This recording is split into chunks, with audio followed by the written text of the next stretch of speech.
Morning मेरे 8वीं कक्षा के विद्यार्थियों। आज हम अपनी हिंदी का अगला पाठ पढ़ रहे हैं। हमारे हिंदी का जो अगला पाठ है वो हिंदी के बहुत ही महान लेखक आचार्य हजारी प्रसाद द्विवेदी ने लिखा है।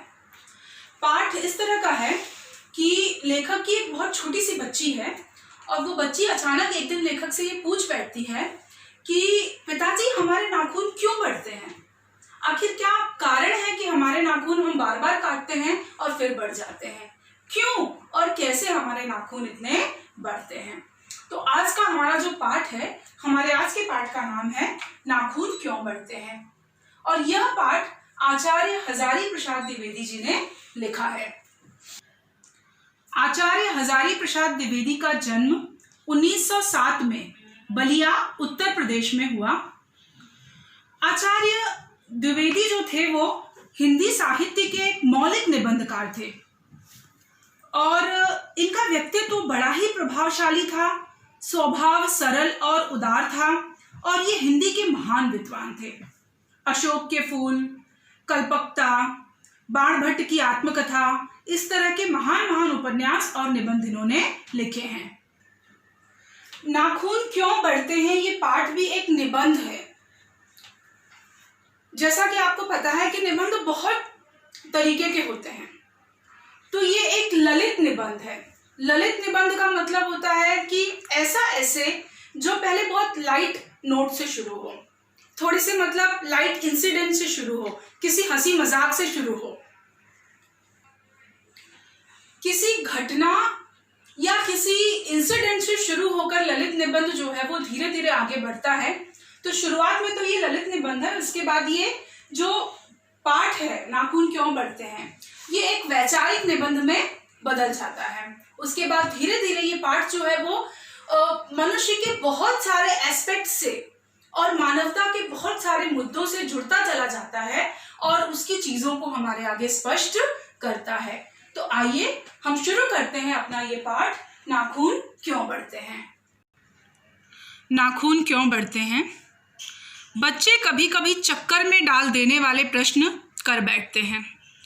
अल्पज्ञ पिता, अल्पज्ञ मतलब जिसके पास कम ज्ञान हो, कम ज्ञान वाला पिता, जिसके पास नॉलेज की कमी हो, बड़ा दयनीय जीव होता है।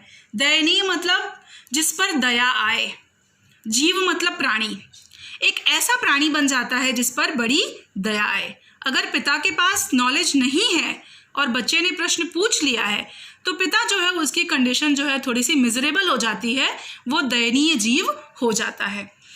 मेरी छोटी लड़की ने जब उस दिन पूछ लिया कि आदमी के नाखून क्यों बढ़ते हैं, जब छोटी सी बच्ची ने ये पूछ लिया कि नाखून क्यों बढ़ते हैं, तो मैं कुछ सोच ही न सका। तब हजारी प्रसाद जी कुछ सोच ही नहीं सके। हर तीसरे दिन नाखून बढ़ जाते हैं, काट दीजिए, वे चुपचाप दंड स्वीकार कर लेंगे। इसका मतलब है कि वो अपने दंड को स्वीकार कर लेंगे। काट दीजिए तो वो कट जाएंगे, वो चुपचाप कट जाएंगे। पर निर्लज्ज अपराधी की तरह, निर्लज्ज मतलब जिसको लज्जा ना आती हो, जिसको शर्म ना आती हो, लेकिन निर्लज्ज अपराधी की तरह, अपराधी मतलब क्रिमिनल, लेकिन एक निर्लज्ज क्रिमिनल की तरह की भांति छूटते ही फिर जैसे के तैसे हो जाते हैं। जैसे क्रिमिनल को छोड़ दिया जाए तो क्रिमिनल फिर वैसे का वैसा ही हो जाता है, क्राइम करने लगता है। वैसे ही अगर आप नाखूनों को काटना छोड़ दें तो फिर से वो बढ़कर एकदम बड़े बड़े और गंदे से बन जाते हैं। आखिर ये इतने बेहया क्यों हैं। अब कवि पूछते हैं, लेखक यहाँ पूछ रहे हैं, द्विवेदी जी पूछ रहे हैं कि आखिर नाखून इतने निर्लज्ज क्यों होते हैं, नाखून इतने बेहया क्यों होते हैं।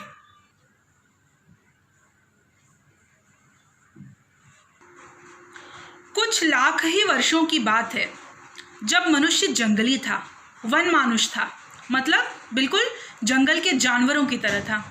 उसे नाखून की ज़रूरत थी, तब उसे नाखून की ज़रूरत थी।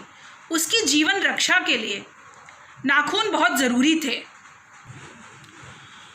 असल में वही उसके अस्त्र थे, मतलब जो नाखून थे वो उसकी जीवन रक्षा का काम करते थे, क्योंकि वो बिल्कुल जंगलियों की तरह, जानवरों की तरह वो गुफाओं में, कंदराओं में घूमा करता था और बहुत असुरक्षित था।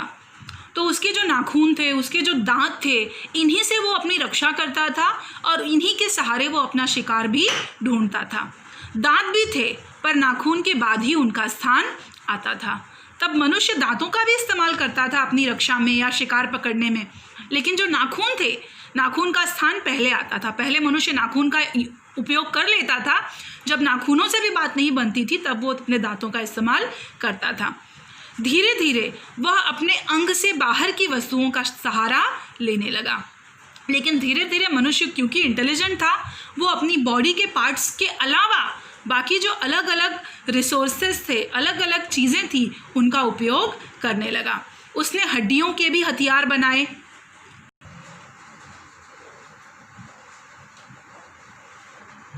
पहले तो मनुष्य ने हड्डियों के हथियार बनाए, लेकिन धीरे धीरे मनुष्य ने और ज़्यादा विकास किया। उसने धातुओं के हथियार बनाए, धीरे धीरे धातुओं के हथियार बनने लगे। इतिहास आगे बढ़ा, धीरे धीरे इतिहास और आगे बढ़ा।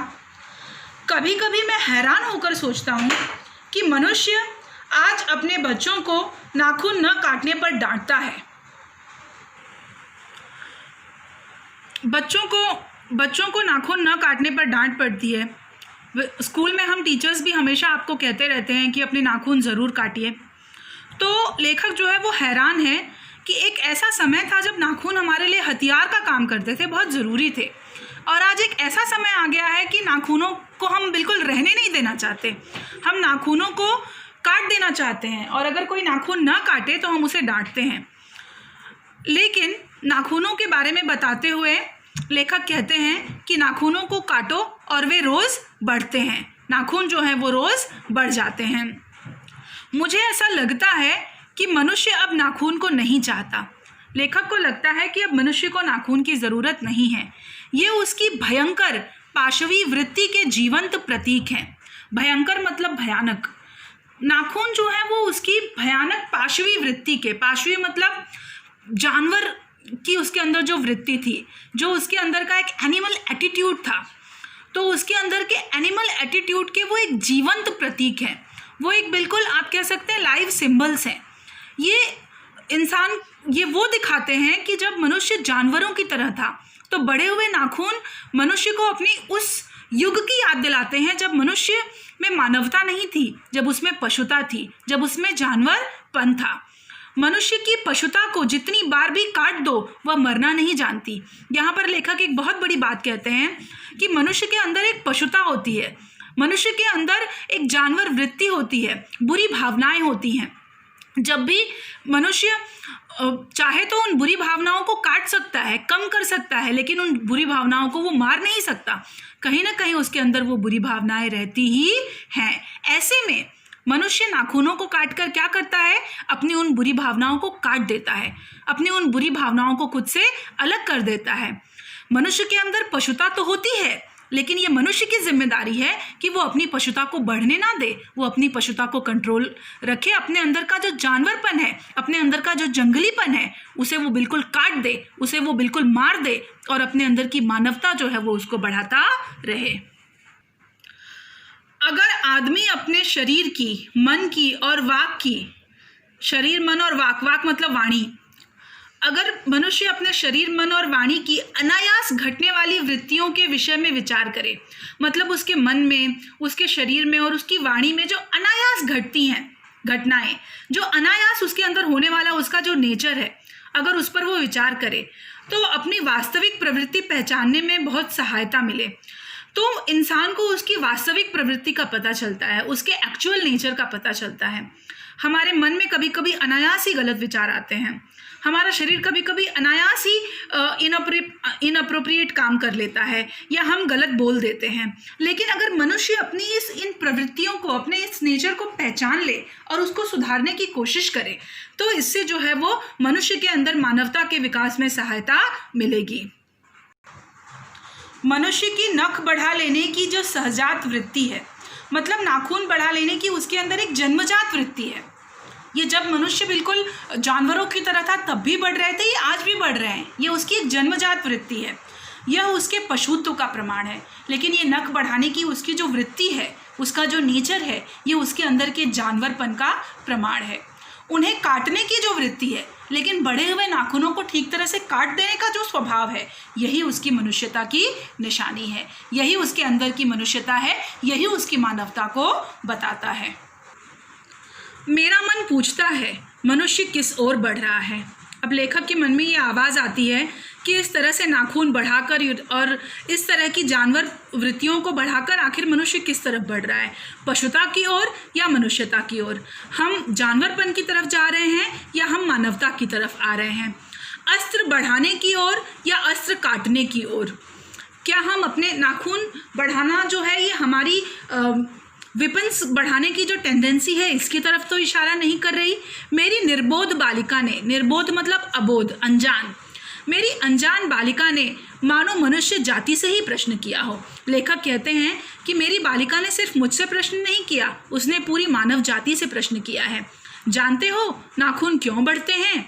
ये हमारी पशुता के अवशेष हैं, हमारे अंदर के जानवरपन के अवशेष हैं। अवशेष मतलब जानवरपन का जो बचा हुआ हिस्सा हम में रह गया है, ये उसके अवशेष हैं।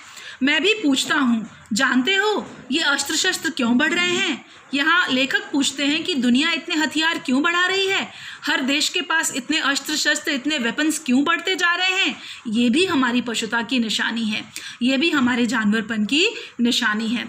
स्वराज्य होने के बाद स्वभावतः ही हमारे नेता और विचारशील नागरिक सोचने लगे, जैसे ही देश को स्वराज्य मिल गया, देश को आज़ादी मिल गई, वैसे ही देश के नागरिक, जो विचारशील नागरिक हैं, जो रिस्पॉन्सिबल सिटीजन्स हैं और जो देश के बड़े नेता हैं, वो सब सोचने लगे कि इस देश को सच्चे अर्थ में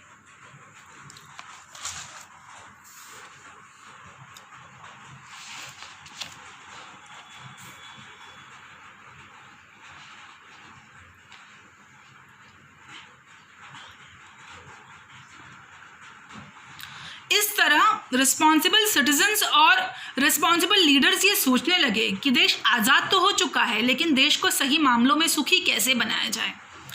हमारी परंपरा महिमामयी और संस्कार उज्जवल हैं।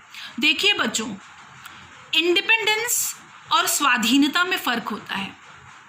इंडिपेंडेंस हो जाने का मतलब इर्रिस्पॉन्सिबली आज़ाद हो जाना नहीं होता है। स्वाधीन होने का मतलब होता है कि आप आज़ाद तो हो, लेकिन आप अपने ही अधीन हो, स्व के अधीन होना। आप आज़ाद तो हो, लेकिन आज़ाद होने के बाद भी आप में आज़ादी को लेकर भी एक रिस्पॉन्सिबिलिटी है, और यही रिस्पॉन्सिबिलिटी हमारे संस्कार और हमारी संस्कृति हमें सिखाती है। हमारी परंपरा महिमामयी और संस्कार उज्जवल हैं। हमारे संस्कार उज्जवल हैं, हमारी परंपरा महिमामयी है, क्योंकि अपने आप द्वारा लगाया हुआ बंधन हमारी संस्कृति की बहुत बड़ी विशेषता है। अभी अभी मैंने आपको स्वाधीनता के बारे में इसीलिए बताया। स्वाधीनता जो है वो हमें अपने ही अधीन बनाती है, अपने ही अंदर गुलाम बनाती है। मतलब हम एक जानवरपन की आज़ादी नहीं लेते, हम एक बददिमागी की आज़ादी नहीं लेते। हम आज़ादी तो लेते हैं, लेकिन हमारी संस्कृति जो है वो हम पर आज़ादी में भी कुछ बंधन लगाती है, कुछ नियम कानून लगाती है, जिससे हम सही मायनों में आज़ाद रह सकें, सही तरीक़ों में आज़ाद रह सकें। और यही संस्कार और यही स्वाधीनता हमारी संस्कृति की सबसे बड़ी विशेषता है। आइए अब हम इस पाठ के शब्दार्थ देख लेते हैं। दंड, सजा, निर्लज्ज, जिसे लज्जा न आती हो, बेहया मतलब भी निर्लज्ज या बेशरम, जिसे लज्जा न आए, भयंकर, भयानक, पाशवी, पशुवत, वृत्ति, वृत्ति मतलब नेचर, एटीट्यूड, प्रवृत्ति या स्वभाव, वाक, वाणी, सहजात, जन्मजात, पशुत्व, पशुता, जानवरपन, निर्बोध, अबोध या अनजान, स्वराज्य, अपना राज्य। आप इन शब्दार्थों को अपनी हिंदी की नोटबुक में लिख लेंगे। इन सारे शब्दार्थों को आप नोट डाउन कर लेंगे। बच्चों, ये एक बहुत ही बढ़िया निबंध है और मैं चाहती हूँ कि शब्दार्थ लिखने के बाद आप इस पाठ को कम से कम 2 बार, जितना इस पाठ का हिस्सा हमने पढ़ा है, इतने हिस्से को आप कम से कम 2 बार रीड कर लेंगे। और इसके अगले हिस्से के साथ हम अपनी अगली क्लास में मिलेंगे। नेक्स्ट लेसन में इसका अगला हिस्सा हम देखेंगे। तब तक के लिए धन्यवाद। स्वस्थ रहिए, सुरक्षित रहिए।